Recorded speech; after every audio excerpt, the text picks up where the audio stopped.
Van harte welkom bij de 49e uitzending van Beleef Kerkhoor Televisie.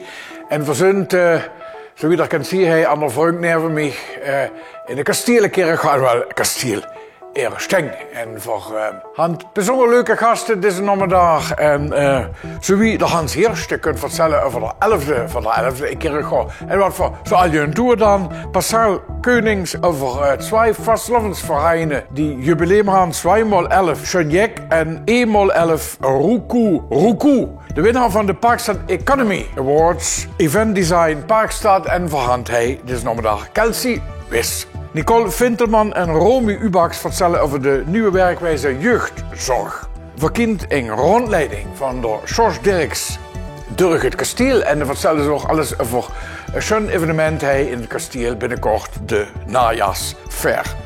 En we beginnen met de Jo Baas, wethouder en Fleur Loven en die komen vertellen over meander en hulp in de huishouding. Al met al een bonte verzameling aan gasten in deze 49e uitzending van Beleef Kerkhoor Televisie en verwensen u veel plezier.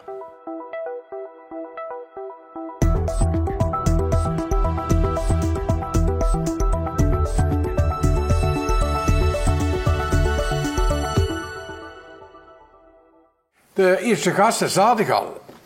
Zijn Fleur Loven van Meander en wethouder Jo Paas van de gemeente Kerkhoor. Schön dat hij zit. Voor je het gaan over een onderdeel van Meander, wil ik het zo maar zeggen. Dat daaraf wel denk ik. Hulp bij het huishouden. Dat stemt, Jo. En ik had ook zo in de wandelgang gehoord dat voor dat Jans angesteund Kerkhoor dat in de rest van Nederland. Ja, dat stemt verder. Dat klopt, Harry nou. Vierhand. En de rest van Nederland had dat ook. Vierhand financiële problemen met de WMO. Ja. WMO hulp bij het huishouden. Ik noem een paar getallen, dan kind de Ludo ook je veel vuur. In 2018 kost het hulp bij het huishouden 4 miljoen in Kerkhoor. En in 2024 wordt het opgelopen naar 9 miljoen. Zo. Maar voor kindje 5 miljoen extra van de overheid. Nee. Dus dan moeten we op een gegeven moment je schuiven met gelden om het betaalbaar te houden. Dat was voor ons in ieder geval de aanleiding om door naar de financiën te kijken. Dat is het financiële aspect. Aan de andere kant had ze ook het personele aspect. De zorgaanbieders die voor ons hulp bij het huishouden organiseren, die handelt zo weinig lu. En dat samen met de financiële problemen aan de oostkant en de personele problemen aan de kant van de zorgaanbieders. Die combinatie was reden om eens met elkaar diepgaand gesprek te gaan en te kijken wie kan je verdienen op een andere manier oplossen. In het kort kunnen ze erop neer dat sinds de invoering van de WMO in 2015 gemeenten allemaal gekeken hebben wat kan een persoon niet meer. En bij dat niet meer kennen, hebben ze allemaal gezegd dat gewoon voor de persoon daarbij ondersteunen. Ja. Voor gaan het angst aan je vlogen. Omdenken. Voor hand om je daar, voor hand je zegt, wat kan de persoon waar nog en kunnen voor hem daarbij ondersteunen. En ik moet zeggen, de resultaten zijn zeer goed. De rest van Nederland, alle gemeenten, zelfs de Vereniging van Nederlandse Gemeenten, hadden ze ook genodigd om uitleg te geven wie doet u dat door.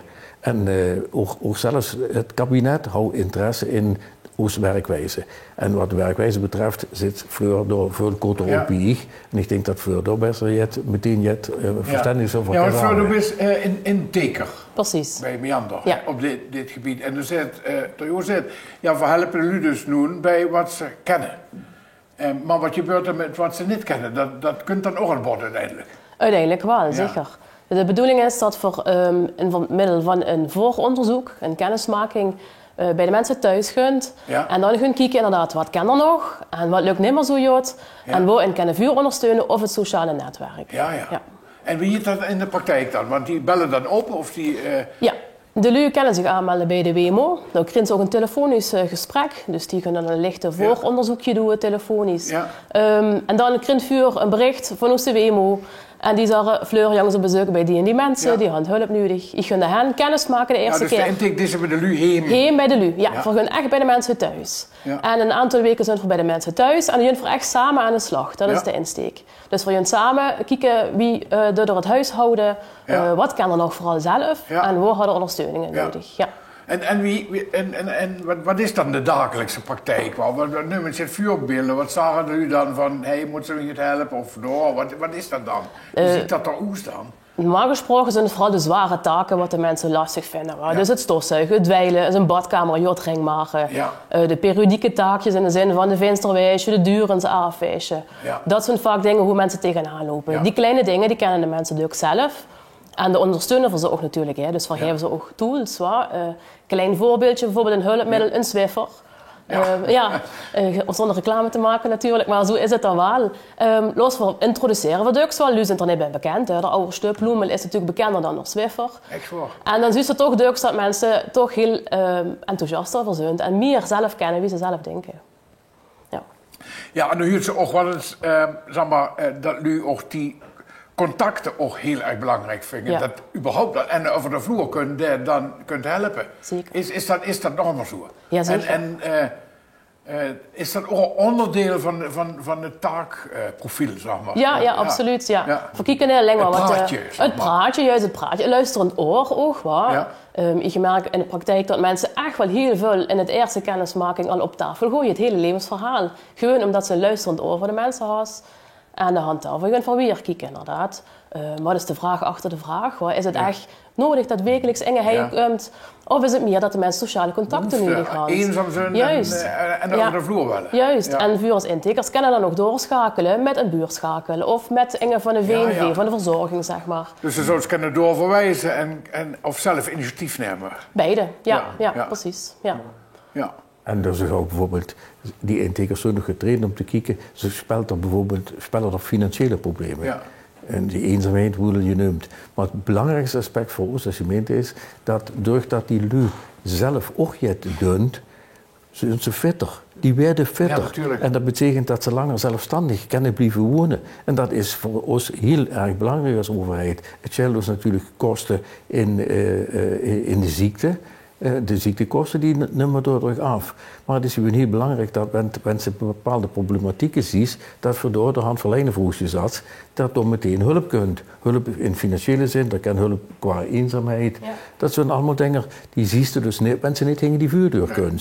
En doordat ze 6 weken dezelfde inteker had, betekent dat de inteker, door een beetje synergie, die een soort vertrouwensband, zag ik dat je ook? Ja, hartstikke goed, zeker. Dan zijn jullie ook best bereid om je meer van zichzelf te lossen, zie je. En die signalen die ze door ons oppakken, die kunnen we dan in positieve zin omzetten. Ja. Dan kunnen we het met een beleid en meteen ook actie.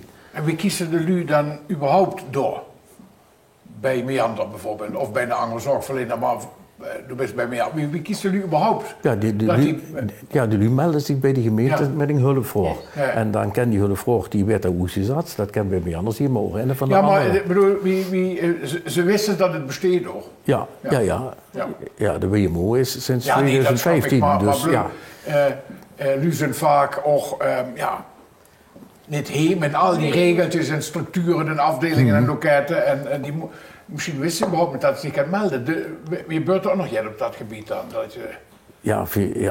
We proberen natuurlijk als gemeentelijke overheid de lui over alles te informeren, dus wegwijs te maken. We hebben bijvoorbeeld vorig jaar geïntroduceerd een zogenaamde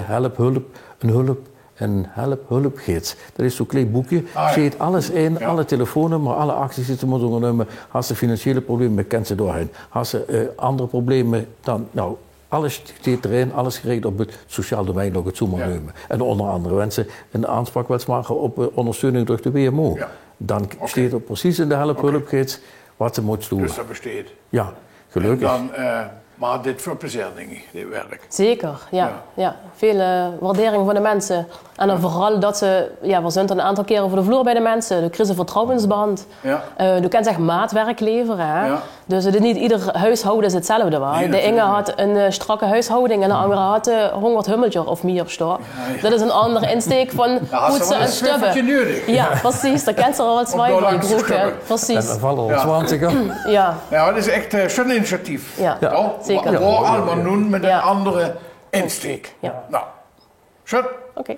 Veel succes daarmee. Ik hoop dat veel je brood er wat maken. Ja, dat hopen we voor. Schön dat hij wordt fleur. Verzet je voor de Ludo, verzet je voor de Ludo. Zeker, voor de medebewoners. Maak er gebruik van. Hulp bij het huishouden wordt dat. Dankjewel.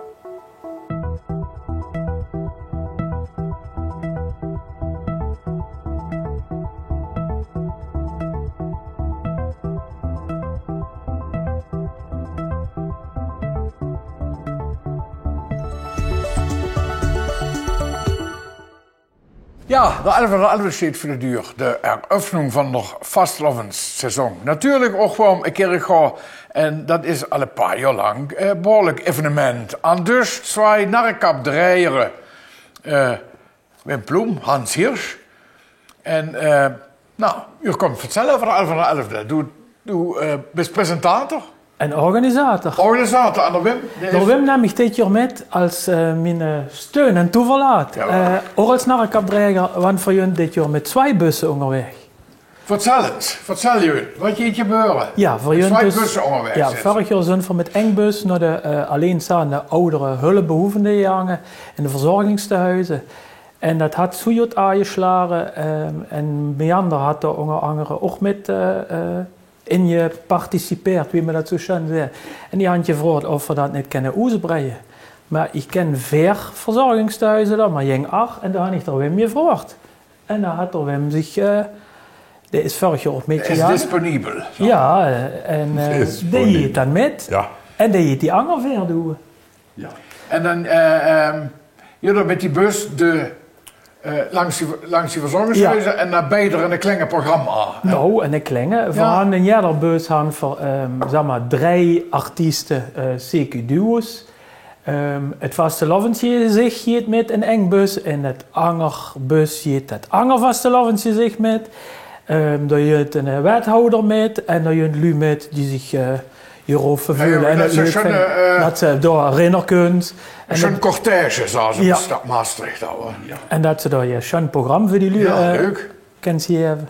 En dat is wat zich afspeelt de 11e in de...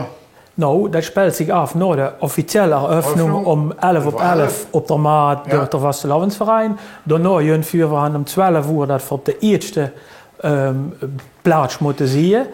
En dan zijn we rond een uur of 4 fertig. En dan gaan we hinger terug. En van 11 op 4 gaat door het programma weer. Ja. Met Enge Danny Pauls, Trobiese Schwam, wenn ik geloof veel douche. De vastelovensverein kunt dan door. En om 5:06 werd door het nieuwe vastelovensgezicht voor 2025 en 26 bekendgemaakt. En vind ik schön dat ze nu eens melden wie dat is. Dat is dus een schöne scoop. Ja, we hadden dus al een vrouw gehad en een man. Ja. En dit jaar werden we weer de angers. En een richtige kloon. Oh, dus die is dus niks verklappen. Nee, dat ken je wel.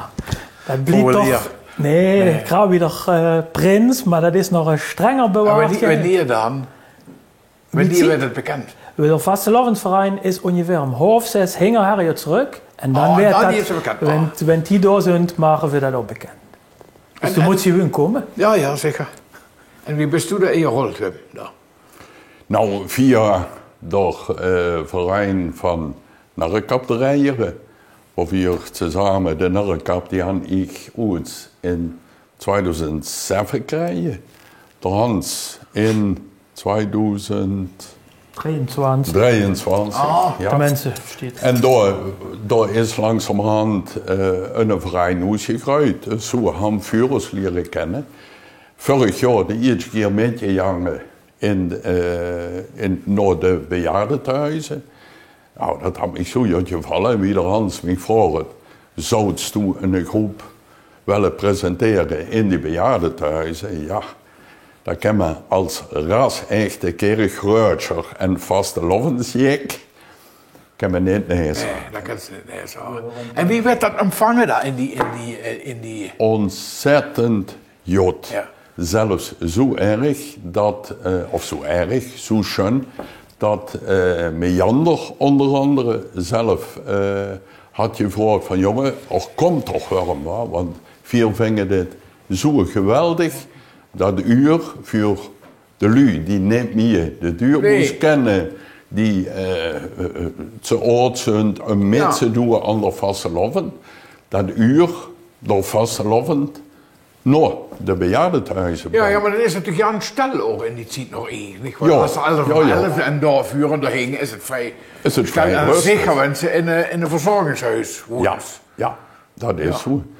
Kijk, en daarvoor zijn vuurt ze samen bij de narrekapdrijeren. En dat is ook met name een reden waarom dat voor hij zit. Du werd bestemd, de narrekap die is van 1999 dus een stuk in de vorige eeuw, is die de eerste keer uitgereikt aan het Hannelore van der Voort van de Sprengbruntjeopleiding.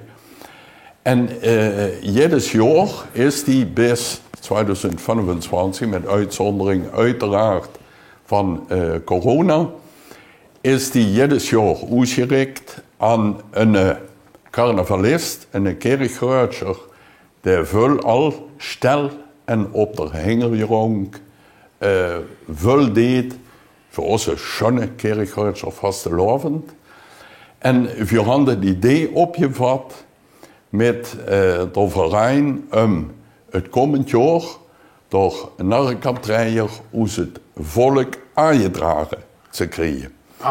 En met name kan dus ieder rennen die dat me wilt, uit zijn verein... Ja, dan kunnen zich melden. Kunnen zich melden bij mij. w.plum@home.nl w.plum@home voor de nieuwe narrenkaptrijder. Maar daar werd pas bekend gemaakt op de vetdonderdag. Zo. En eerst van de 11 van de 11e. Ja. En over nog je... Of ik kan nog kleuren wel. Ja, de kinderen allemaal, dat worden er bouw 32 honderd, allemaal een kleurplaatje krijgen en die kunnen ze komen inleveren. Ja. Want het programma hing er terug, dat fängt je schon aan, want de school is afgelopen. Ja. En dat heet je ook niet zo lang door. Dus die kennen iedereen kinderen. Ja, geweldig. Veel succes wens ik. Veel plezier in de verzorgingshuizen. Ik hoop dat zich zo'n kandidaten melden voor de narrekap. Dat hoop ik ook. Wim, Hans, bedankt. Veel succes ermee. Goed bedankt. Dank je, joh. Dank je.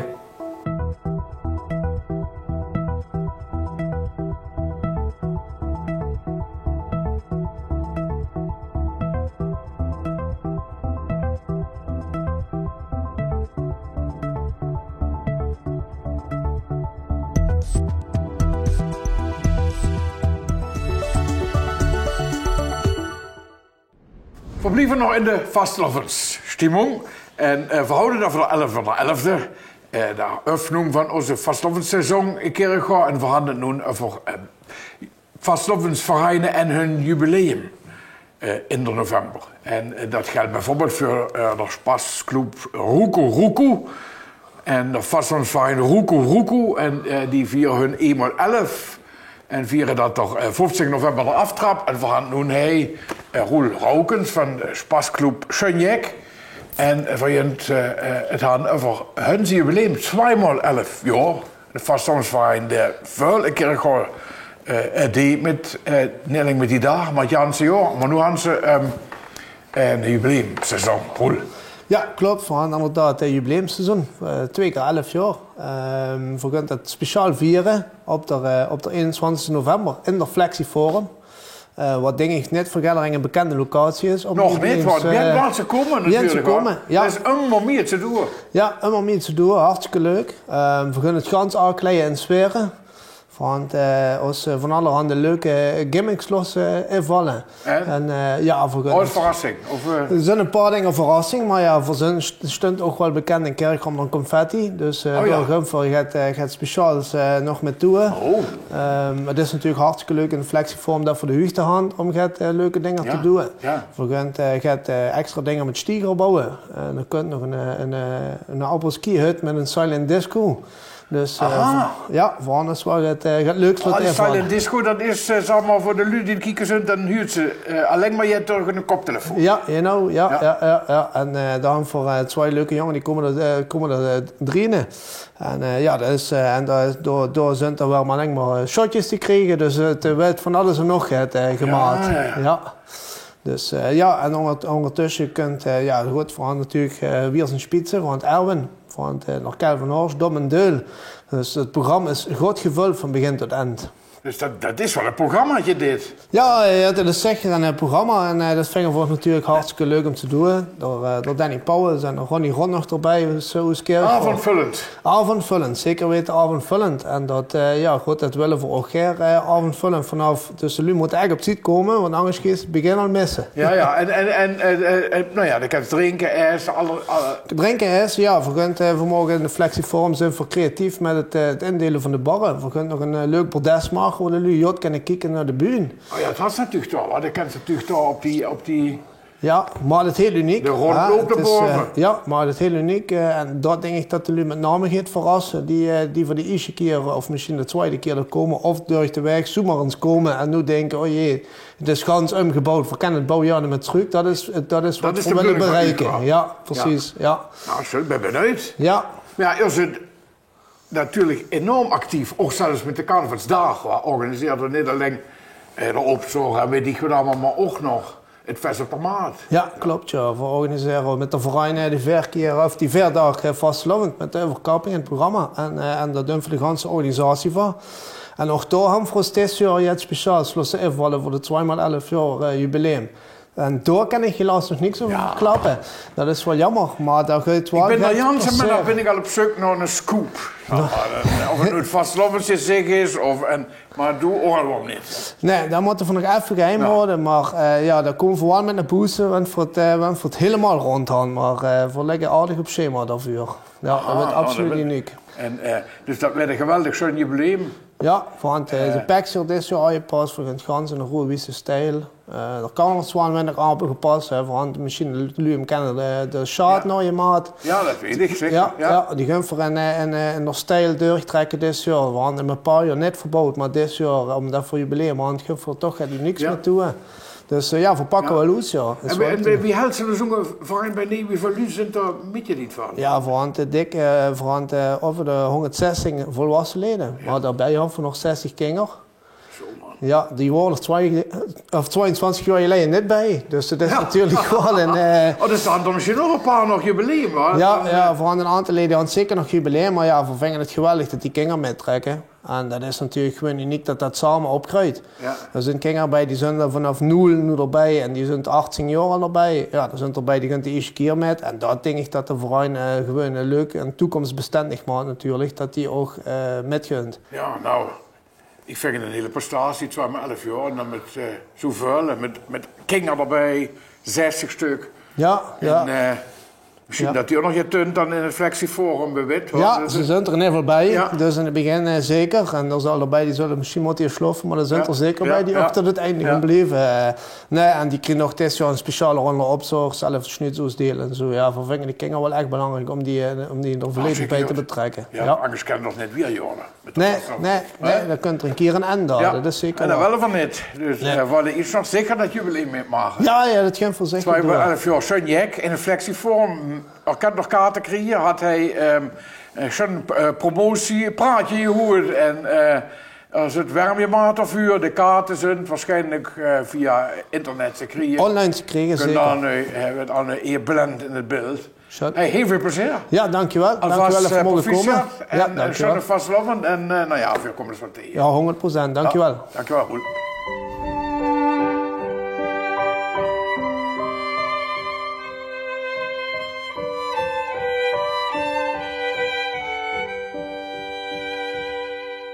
Parijs had zijn Eiffeltoer. En in Köln, daar steht er Dom. In Brussel, daar steht een manneke. En imiteert de Donaustroom.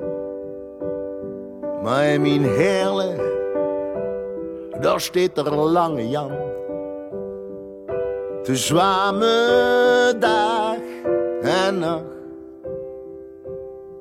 Waar is der mens van Heerlen, der nooit eens had gezag? Kijk eens daar steekt er Lange Jan. Dat is de langste kerel die over Heerlen kijken kan. De lange Jan kent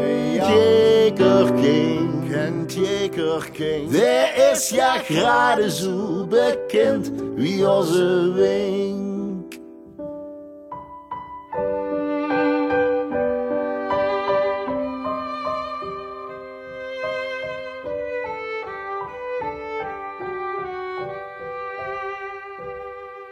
Han is me een zwietvoet geweer en wil me op hem aan gaan. Dat zuid me wiet, gans wiet van hele al. Der lange Jan, gans mächtig staan. En dan steekt het daar, krek wie in de vruk. De immer op dich wacht. Wo is de mens van Hele, der nooit het had gezegd? Kie gestaan, er steekt de lange Jan. Dat is de langste kerel die over hele kieken kan. De lange Jan kent zeker geen. De is ja gerade zo bekend wie onze Wink.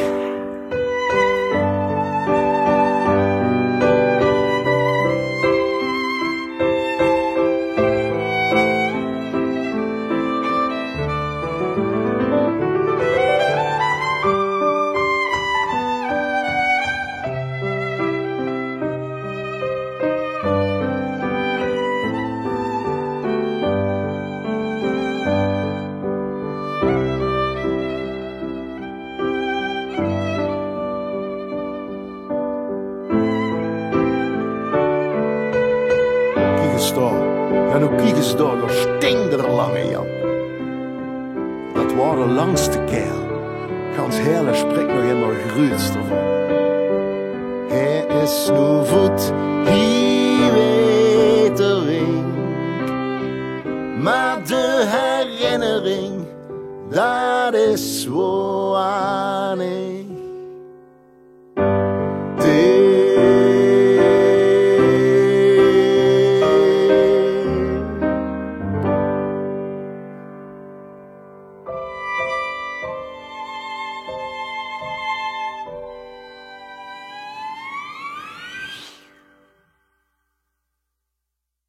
Verzuntje komen bij de evenementenkalender van de maand november. En dat is natuurlijk wel veel te veel om al nu op te nemen. Hij komen de highlights. Deze zich de 11 november vanaf 11:11, wie kennen er anders, in Kerkgårdscentrum. Werd er 11e van de 11e gevierd. De start vanaf zo'n seizoen. Vrijdag de 21 november om 7 uur. Is een festival van 2x11 jaar Schönjek in het Flexiforum. De zaterdag de 22 november is de Beleef Sinterklaas-optocht. De intocht van dat Sinterklaas in Kerkgårdscentrum. De 23 november is een meet and greet met dat Sinterklaas om 1:30 in de Hub. Dinsdag de 25 november Roda JC Kerkrade tegen FC Dordrecht. Parkstraat Limburgstadion Ahoer. Voor alle evenementen kan je kijken op www.beleefkerkrade.nl/agenda. En zie er je niet erbij staan, wil je het melden, dan los het wissen via beleef@kerkrade.nl. Hey, voor mij staat een prachtig beeldje en dat is de Parkstad Limburg Economy Award.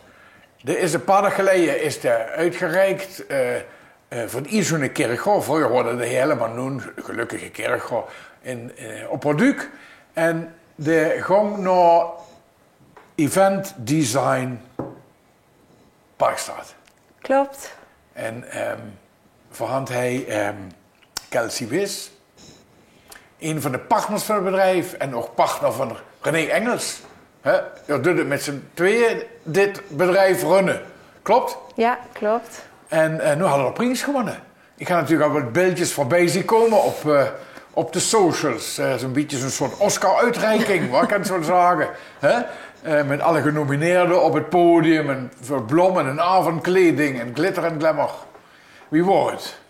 Ja, het was geweldig. Het was ontzettend spannend. We hebben echt een hele week in spanning er naartoe geleefd. Maar de avond zelf was echt ontzettend goed Ja, want het publiek mocht stemmen, hè? Ja, het had een redelijk lange aanloop, deze award. Dus volgens mij voor de zomer al dat ze 2 jaar kreeg dat ze bij de 20 genomineerden zit. En dan in de eerste ronde kent het publiek eigenlijk zelf stemmen.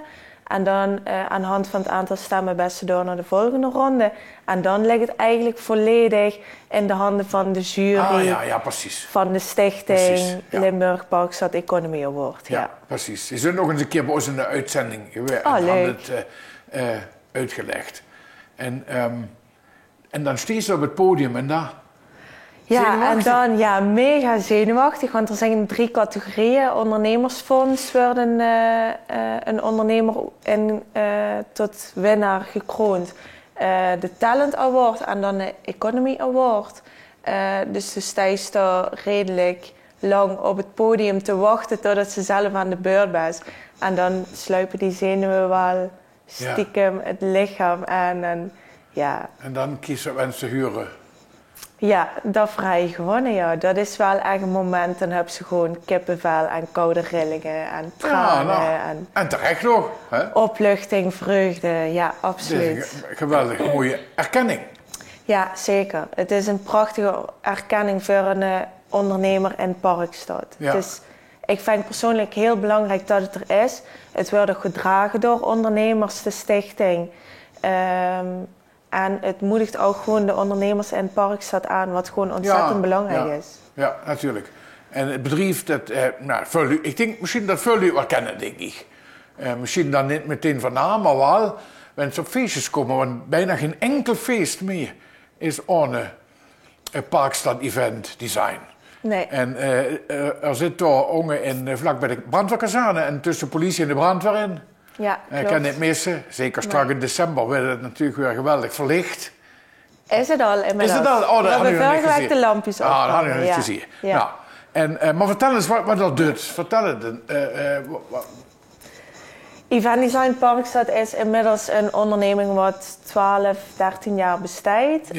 Is ooit begonnen met trustverhuur. En nu inmiddels en wat is uitgegroeid. Trustverhuur? Trust is waar op evenementen licht en geluid aan hangen. Oh, ik snap het. Die constructies. En inmiddels uitgegroeid tot de partner in decoratie en meubilair voor evenementen. En dan kan ze denken aan een Pinkpop, een Park City Live, een Amsterdam Gold per evenement. Maar ook de corporate feestjes van bedrijven. Het is niet het verhuren van 3 biertafels. Nee, dat is het zeker al lang niet meer. We hebben een ontzettend groot assortiment op dit moment, dus voor ieder wat wil. Maar event design gaat ook verder dan alleen maar het verhuren. We werken ook heel veel samen met scholen in de regio. Dus kinderen die moeilijk kunnen leren, die vinden een plekje bij ons. Die zetten verder dan eigenlijk op het goede pad. Daar zorgen voor dat ze zelf hun eigen kracht vangen en kunnen doorgroeien. Dus dat doen we onder andere ook. Dus het is nog een soort leerbedrijf eigenlijk. Ja, heel veel scholen in de regio komen naar ons toe en vragen echt van mogen weer bepaalde leerlingen plaatsen. Omdat vaak zien ze dat leerlingen het op school niet leuk vinden, omdat ze dan de boeken aan moeten. En bij ons kunnen ze echt bezig zijn en met handen werken. Ze werden ook opgenomen in het team als een volwaardig teamlid. En dan zien ze toch heel vaak opbloeien. Wat voor zo'n kinderen van 15, 16, 17 gewoon ontzettend belangrijk is. Ja. Nou, dat is hartstikke mooi. Ja. Nou, er is een enorme energie achter. Dat sowieso, energie en creativiteit. Ja. En wie ziet de toekomst uit dan? Nou, voor nu de focus op Duitsland. Ja. En nu redelijk ad hoc natuurlijk genieten van deze fantastische prijs met het team. Ja, Vredigcamp, als het goed is, de jury met een ander prachtig beeld. Dat kreeg een heel mooi plekje in de etalage. Dus iedereen daar langs riet of lup het aankomend jaar kan hem bewonderen vanuit de etalage. En verder zijn onze toekomstplannen doorgaan waar we mee bezig zijn. En met het team er keihard aan trekken en aan werken. En prachtige evenementen neerzetten. Ja, the sky is the limit. Van harte gefeliciteerd, jongens. Dankjewel. Ook voor de René, de groeten. Ja, zal ik zeker doen. En heel veel succes met het bedrijf. Bedankt dat ze hier was, leuk. Ja, bedankt dat ik hier mocht zijn. Graag gedaan, graag gedaan. Parkstad Economy Award voor event design. Kloon. In een doorgedreende Welt is af en toe de rouw die zählt. Met veel hantier, zo vier. En junt er nog even weer. Maar wie schön is het dan om een kleuntje te zien met klonen zich en ja niet meer. Om te dromen met de ogen op, zo stil en braaf, en fluistert leicht voor zich alleen alaaf.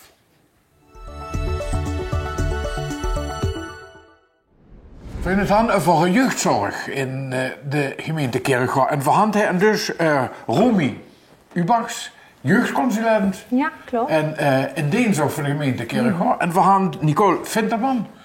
En du bent ervaringsdeskundige. Dat is correct, ja. En dus tu had het aan den leven ondervonden, zo je van het zeggen. Nou, dat is een prachtige combinatie om het te gaan over de nieuwe werkwijze van jeugdzorg. Vertel eens, wat houdt dan in? Nou, we zijn binnen de gemeente... Überhaupt al jeugdzorg bij de gemeente Kerkrade. Ja. Nou, we zijn binnen de gemeente Kerkrade eind 2024 in een nieuwe weg ingeslagen. Vermerkte dat binnen de gemeente Team Jeugd, waar ik werkzaam ben, komen hulpvragen binnen vanuit gezinnen. Waarin Team Jeugd dan metkijkt naar welke zorg geboden kan worden. En voorheen komen alle vragen bij alle consulenten terecht, waardoor er niet echt een overzicht wordt. Ja. En voor binnen de gemeente van mening worden nou als van ons wijkgerichter gaan werken en vermaken een soort rolverdeling. Dan kunnen gezinnen beter gehoord, gezien en geholpen worden. Ja. Dus eind 2024 hebben we de keuze gemaakt om een takenverdeling in te voeren, waarin een consulent zich ook echt richt op het uitvoeren van één taak. Zo hebben we voor een team toegang, wat echt de eerste aanvragenbehandeling neemt. Een onderzoeksteam, een regieteam en een spoedteam. Ondanks gekoppeld aan de wijken binnen Kerkrade. Waardoor we, zoals ik al zei, gezinnen beter kunnen zien, horen en helpen. Ja, dus er is meer structuur ingekomen, meer een logische structuur, of niet? Zou ze eigenlijk wel kunnen zeggen, ja. Wat natuurlijk interessant is, denk ik, is wie heet dat dan in de praktijk? Hoor? Dus dan belt een ouder op of met een probleem in het gezin. Bijvoorbeeld. Ja. Inderdaad, een ouder kan zich melden bij de toegang en dan wordt een inschatting gemaakt wat er nodig is. En dan wordt in principe een onderzoeksconsulent gekoppeld aan het gezin. Waar eigenlijk onderzoeksconsulent die werkzaam is in de wijk waar het gezin woont. En die gaat er langs misschien en had gesprekjes Ja, we gaan langs, want dat vinden we heel belangrijk. Om echt achter de voordeur te komen, om echt te zien wat er speelt. Maar ook om als ouders dat fijn vinden, contact te hebben met school waar het kind op zit. Om te kijken, wat speelt er en wat leeft er echt allemaal. Ja. En wat kan er eventueel betekenen. Ja, dus dan kunnen ze toch dichter bij de lu als we misschien in het verleden waren. In het verleden vonden afspraken vooral heel erg veel op kantoor plaats. Meer een zakelijk karakter. Ja. En nu proberen we echt tot bij de burger toe te komen. Ja, om ook de drempel wat te verlagen. Ja. Ja, want dat is vaak nog al een drempel. Absoluut. Om uiteindelijk hulp te vragen. Ja. Dat is moeilijk voor u, of niet? Want u bent ervaringsdeskundige. Ja, dat klopt. En wie is dat geworden? Ja, door inderdaad hulpvraag aan de gemeente Kerkrade. Ja. Zelf heb ik toen nog een hulpvraag gehad, omdat mijn middelste zoon het autisme. Ja. Ja, goed. Per toeval ben ik eigenlijk in een molen terechtgekomen, waardoor hij getest is geworden. En waar uiteindelijk dan de conclusie uitkomt dat ze autisme heeft. Ja. Ja, goed. En dan, dat wordt het dan vanaf door. En dan gaan ze weer kijken van, oké, wat is er dan nodig? Dus de gemeente op een gegeven moment ingeschakeld. En goed, dan komen de consulenten inderdaad in gesprek en gewoon kijken wat er aan de hand is en wat er nodig is. En zo ben ik dan in contact gekomen met de jeugdzorg toen dat tijd. Ja. Dus zelf inderdaad. En wie komt ze erbij om de gemeente te bellen dan? Wordt dat voor die logisch? Of, Nee, dat wordt niet logisch. Nee. Maar dat wordt na een hele hoop onderzoeken op internet. En goed, ik heb mijn diagnose en wat nu? Ja, maar ja. Komt ze dan toch uiteindelijk bij de conclusie dat de eerste stap de gemeente is. Want de gemeente stuurt alles aan. Ja. En zodoende ben ik toen bij de gemeente terechtgekomen. En wordt het al die nieuwe werkwijzen? Of? Nee, ik heb de oude werkwijze nog met gemaakt. En hoe hadden ook samen veel contact nu nog? Of, Nou, dat is vorig jaar november eigenlijk. Heb ik een mailtje gestuurd naar de nieuwe manager van gemeente Kerkrade van de afdeling jeugd. Ja. Van, goh, kennen we een scala, want zo het eigenlijk nu gaat, dat loopt niet zo helemaal lekker allemaal. Ja. En zo is eigenlijk het balletje een beetje gaan rollen. En sinds vorig jaar ben ik eigenlijk wel heel nauw in contact met de manager dan. En ik heb ook begin dit jaar heb ik op de raadsvergadering ook gesproken. Wat eigenlijk achter de deur gebeurt, omdat dat toen de tijd niet was. Dat de consulenten echt achter de deur komen. Ja, dat was eigenlijk gewoon een beetje aan die lot overgelaten. Toen wou ze wel aan vertellen wat er aan de hand was. En dan was ze ook wel eigenlijk een beetje bang dat als er iets was, dat ze zich meteen wisten te vingen. Maar helpen, dat ging allemaal heel erg langzaam. En de gemeente Kerkrade wil die verhalen en die signalen wel heel graag huren om daar ook van te kunnen leren en daar ook de aanpak op af te stemmen. Ja. En zo is het eigenlijk een beetje dat is een mooi voorbeeld. Ja. Om die hulp veel meer toegankelijker te maken. Ja, en omdat ik eigenlijk een buitenstaander ben van de gemeente, maar het wel zelf heb metgemaakt, is het zo dat heel veel ouders naar mij toe komen, hun verhalen vertellen. Ja, dus dat is dan de volgende stap weer voor dich, dat ze bij dich langskomen. Juist, en die ouders, een hele hoop daarvan heb ik ook met in sleeptouw toen metgenomen naar de gemeente. Hebben we met de wethouder zelf samengezeten om eens echt open en eerlijk te vertellen wat er eigenlijk aan de hand is. En wat er verbeterd moet worden. En dat is allemaal ook metgenomen in de nieuwe werkwijze. Hartstikke goed. Echte verhalen van de mensen. En wat missen de mensen nu? Het echte menselijke stuk wat weer terug moet. En wat nu ook echt terug te vingen is aan de nieuwe werkwijze. Dat klinkt in ieder geval positief hoe dingen mogen doen. Ja. En wie gaan dan weer? Wat zijn de verdere plannen voor de toekomst? Nou ja, ik denk vooral weer met onze nieuwe werkwijze. Ja. Dat we steeds zichtbaarder maken in de wijken. We zijn sinds kort ook begonnen in de wijk Oost met een pilot. Waarin we samen met de WMO echt aanwezig zijn in een buurtpunt. Ja. Waar de burgers naar binnen kunnen lopen en om advies kunnen vragen. En als dat goed gaat, willen we dat ook uitbreiden naar de andere wijken. Ja, dus niet alleen die deskundige, die is natuurlijk heel erg belangrijk. Maar in de hulpverlening, maar ook dat ze dus dichtbij dat vooral de liefde is. Dat ze hele korte route hebben naar de hulpverlening. Ja. Mooi voorbeeld. Bedankt voor het mooie gesprek. Heel veel succes ook met die zoon, met de Anger King ook. Ja, dat komt helemaal goed. Nou, zo ziet er wel uit. Nee, hartstikke leuk. Bedankt dat hij wordt. Dat voor de nieuwe werkwijze van het team jeugdzorg bij de gemeente Kerkrade. Ik ben Jos Heijnen, ik ben voorzitter van de commissie Viva la Vida Run. Ik ben al betrokken bij de Viva la Vida Run sinds 2018 zal het geweest zijn. Een aantal jaren de Viva la Vida Run meegeorganiseerd in het uitzetten van het parcours en het maken van het veiligheidsplan. Toen is 2 jaar corona geweest, dus het is niet doorgegaan. En daarna hebben we het weer opgepakt en uiteindelijk hebben ze mij gevraagd om de voorzitter te worden van het comité Viva la Vida Run. Een dag als vandaag start dan met het klaarzetten van allerlei attributen, de dranghekken, de bebording, afzetlinten, de routes, die zijn al veel eerder uitgezet. Die heb ik vanmorgen nog even nagereden om te kijken of de route nog steeds klopt. De Viva la Vida Run springt eruit ten opzichte van andere lopen, omdat dit een funrun is. Dit is voor plezier, het gaat niet echt om het winnen. Het gaat met name om het beleven van de omgeving, beleef Kerkrade. We starten hier op de mooie markt. We lopen langs een mooie laan. We komen door het bos heen. Heel geasfalteerd terrein. Dit is gewoon niet alleen hardlopen, maar ook het beleven van alles wat Kerkrade te bieden heeft. Ik ben ooit begonnen als hardloper in de Viva la Vida Run. Ik heb hem 2 keer zelf gelopen. En voor de rest vind ik het organiseren van deze activiteit heel erg leuk. Het aansturen van andere mensen, het overleggen, heel erg fijn om te doen. Ik zou willen zeggen aan iedereen, dit jaar is te laat, maar schrijf je in voor volgend jaar voor de Viva la Vida Run. Voor de afstanden van de 5 kilometer, 10 kilometer. En is dat iets te veel voor je? We hebben ook nog altijd een wandeltocht waar je mee kunt doen. Op een iets rustiger niveau, tussen de 8 en 10 kilometer. Dus er is voor elk wat wils.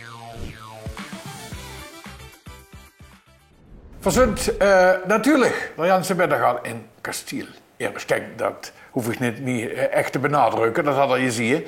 En zo wie dat je wenst, hand van natuurlijk ook immer de gastheer of gastvrouw aan dus. En dat is in dit geval Jos. Dirk Jos, welkom. Dankjewel, dankjewel. Schön dat voor hij te gast mag zien. Du bent van Kasteel Erestein en Fletcher Hotels. En wat ben je bedrijfsleider of wie mag je het omschrijven? Met een dure naam Banquet Sales Manager. Banquet en Sales Manager. Juist, eigenlijk alles wat met groepen te maken heeft, dat gaat via mij. Ja. En als het druk bestaan hij in het kasteel? Ik mag absoluut net klagen. Ik zit hier ondertussen de 8 jaar, dus, daarvan dan ik nu 3 jaar eigenlijk alles wat met groepen te maken heeft. En dat is van zeg, een 40-tal bruiloften per jaar tot feesten, partijen, bedrijfsevenementen, koffietafels. Eigenlijk alles, los van de koffietafels. Iedereen die gaat te vieren heeft, die komen bij ons terecht. Dus, zeker. En bedieg automatisch. En dan komen ze automatisch bij En ons wie is dat terecht. wie is dat nu in deze...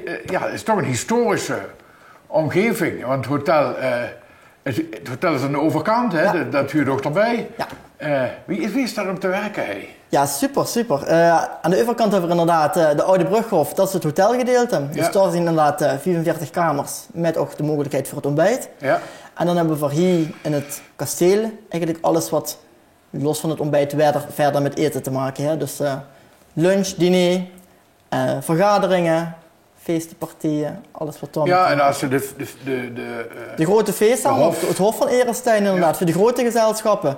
Dus eigenlijk alles wat boven de 60 lui zit, dat gaat doorheert met een max van... we hebben een keer een ABBA-tribute gehad met 400 gasten. Dus, en alles wat ertussen zit. Ja, en in het kasteel is het restaurant en zijn er nog andere, kleinere ruimtes, wordt ze kent. Ja, we hebben de gewelvenkelder nog. Dat is vooral voor private dining, als je het zo mag zeggen, of voor kleine borrels voor bedrijven. Het restaurant. En we hebben bovenin nog echt zalen liggen voor grotere vergaderingen en diners.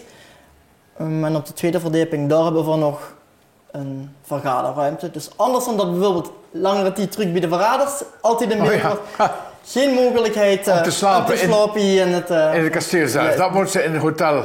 Dat mag eigenlijk aan de overkant. Ja.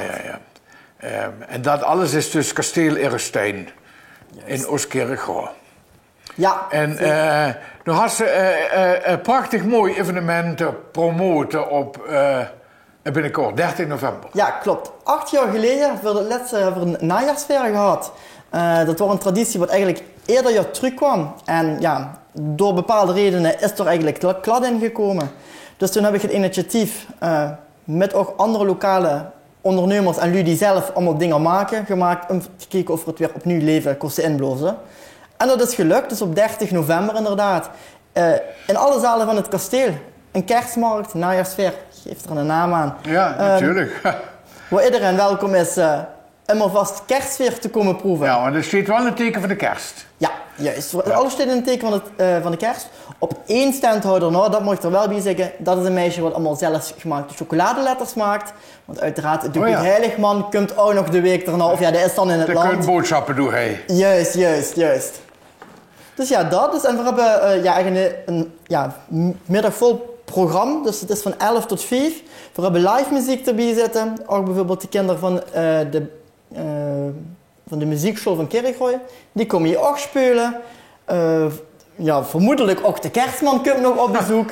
Maar eigenlijk een programma voor jong en oud. En voorop op die manier eigenlijk de lui van Kerkgooi weer aan ons te kunnen binden. Ja, dat die weer eens langskomen. Hè? Juist. Want iedereen is van harte welkom. Ja, en kennen ze het vinger op de website en dan hadden ze een flyertje en... Ja, we hebben flyers, die worden ook nog hier overal in de stad verspreid. Dus ook bij de lokale bedrijven, daar zullen de flyers ophangen. Het staat online, Beleef Kerkrade uiteraard. Daar zijn we ook zeer dankbaar voor. Zorgt ook een gedeelte voor. En dan moet je een beetje entree betalen, of niet? Ja, het is voor kinderen tot en met 12 is gratis. En voor kinderen van 12 en ouder is het €3 entry inderdaad. Dus, dat moet hopelijk nog te doen. Ja, en dan kan je het combineren met lekker wandelen en... Lekker wandelen, we hebben ook allemaal foodstandjes en zo gemaakt. Ja, dus, lekker eten en drinken. Glühwein erbij, warme chocomel. Wordt allemaal geregeld. Wat is de zondag? De zondag hoeven we niet naar de Weihnachtsmarkt op het tuintje, maar dan kunnen we gewoon naar de najaarsfair op Kasteel Ersteng. Nou, hartstikke goed. Hey, bedankt dat voor hij horen. Dankjewel dat je wilt langskomen. En om hij in die schöne locatie er eigenlijk altijd weer verwonderd, want hij wist dat we dat allemaal aan hij en dat hij een schöne restaurant, een hotel en dan ook nog de najaarsfair, 30 november. Denk eraan nu. Denk eraan. En dit wordt ook meteen het einde van de uitzending. En voorzien dus Gerwom terug bij de 50ste uitzending van Beleef Kerkhof Televisie. Het is niet zo leuk, maar het is zo. Dus stel dat er nog je weet of dat er een leuk onderwerp had, of denk, daar moeten ze aan denken. Of hij is een locatie, daar zijn ze nog nooit weer. Meld u op onze website en op het e-mailadres. En dat kun je nog allemaal langs. En dan maken we er een prachtige jubileumuitzending van op zondag 7 december. Dus ga het even naar Sinterklaas. Maar iets zien we nog 30 november op de najaarsfair bij Kasteel Ersteng. Dat wordt de 49ste uitzending. Bedankt voor het kijken.